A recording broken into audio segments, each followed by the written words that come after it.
Abdul Muttalib ইন্তেকাল করেন। তিনি চাচার কাছে লালিত পালিত হন।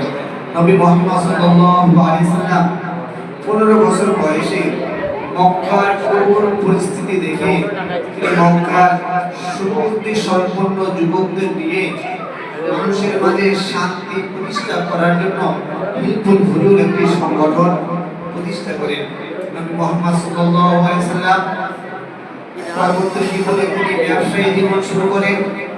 25 বছর বয়সে নবী মুহাম্মদ সাল্লাল্লাহু আলাইহি ওয়াসাল্লাম মা খাদিজার সঙ্গে বিবাহ বন্ধনে আবদ্ধ হন।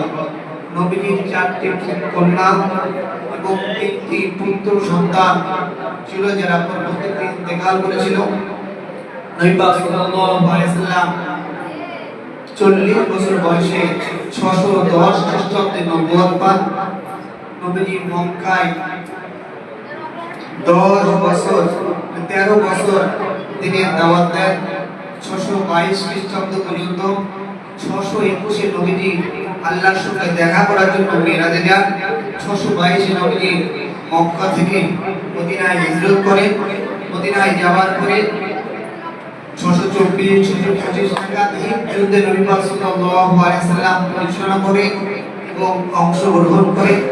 নবীজি 630 খ্রিস্টাব্দে তিনি মক্কা বিজয় করেন এবং নবীজির শেষ হজ ছিল বিদায় হজ 632 এবং নবী পাক সাল্লাল্লাহু আলাইহি ওয়াসাল্লাম 632 এ ইহদাম ত্যাগ করে আল্লাহর রাহে পরপরে পাড়ি দেন। ইহজগৎ ত্যাগ করে তিনি পরজগতে পাড়ি দেন এবং কবরে জিন্দেগিতে তিনি হায়াতে জিন্দেগিতে আসেন। এটাই আমাদের আহলে সুন্নাত ওয়াল জামাতের আকীদা। আমার বক্তব্য এখানে শেষ, কিন্তু এখানে আমি একটা তথ্য একটু সংযোগ করব। আমাদের স্যার মাওলানা দিন ইসলাম স্যার একটা তথ্য আপনাদেরকে দিয়েছেন যে আবু লাহাবের একটা কাহিনী আছে। নবীজি জন্মের হবার কারণে আল্লাহ তার সম্মানের আযাবকে হালকা করেন। এই তথ্যটা সহিহ বুখারী শরীফে 5101 নম্বর হাদিস এটি।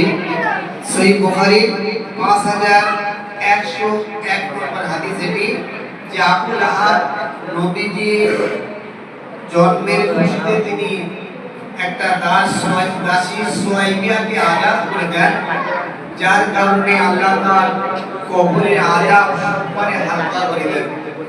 এর ব্যাখ্যা লিখেছেন, এই হাদিসের ব্যাখ্যা শারীহ মুসলিম আল্লামা কাসতালানী রাহমাতুল্লাহ আলাইহি তার লিখিত কিতাব মাওয়াহিবুল লাদুনিয়া, এবং তার ব্যাখ্যা লিখেছেন আল্লামা জারকানি রাহমাতুল্লাহ আলাইহি।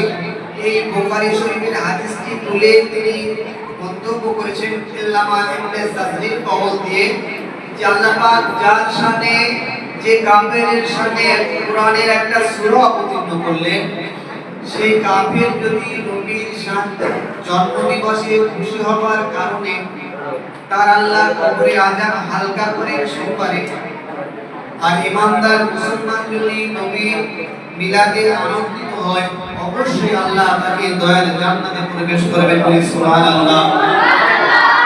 আমরা যা শুনলাম আল্লাহ তাআলা থেকে আমাদের আমল করার তৌফিক দান করুন।